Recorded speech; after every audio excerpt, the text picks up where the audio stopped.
तर घडलं नेमकं असं. शिवसेना उद्धव बाळासाहेब ठाकरे पक्षाचे पक्षप्रमुख उद्धव ठाकरे मराठवाडा दौऱ्यावर आहेत. हिंगोली आणि नांदेड दौरा संपवून छत्रपती संभाजीनगरमध्ये मुक्कामासाठी आलेल्या उद्धव ठाकरे यांना भेटण्यासाठी हॉटेलमध्ये महिला आघाडीच्या पदाधिकाऱ्यांनी गर्दी केली होती. मात्र 2 तास थांबूनही त्यांची उद्धव ठाकरेंशी भेट होऊ दिली नाही. त्यामुळे रागावलेल्या महिला पदाधिकाऱ्यांनी हॉटेलमध्येच गोंधळ घातला.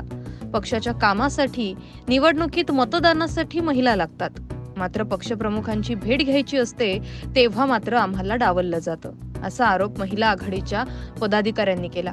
हा सगळा गोंधळ झाल्यानंतर माजी खासदार चंद्रकांत खैरे तिथे आले.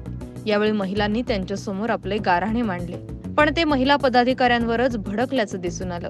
त्यानंतर तुम्ही इथून निघून जा, मी तुमच्यासाठी काही करू शकत नाही, असं हात जोडून खैरे यांनी सुरू असलेल्या गोंधळाला पूर्णविराम देण्याचा प्रयत्न केला.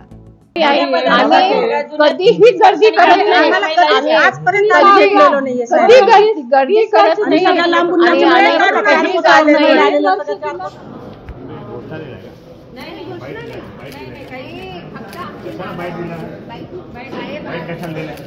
सर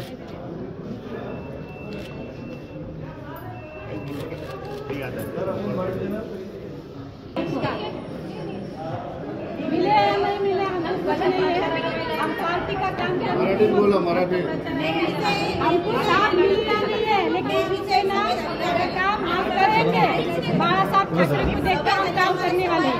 एक मिनिट, एक जण बोला, खैरे साहेब तुमच्यावर रागावून गेल्या. नाही, ते रागावले नाही. त्यांनी काही म्हणजे त्यांना असं वाटलं की आम्ही घोषणा दिल्या, काही नाही दिला आम्ही. कोणी बाईट घेऊ नका, वर जाण्याच्यामध्ये डिस्टर्ब करू नका.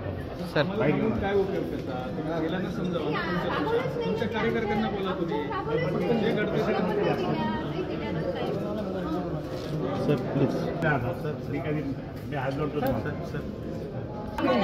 Bureau report, Maharashtra news 24.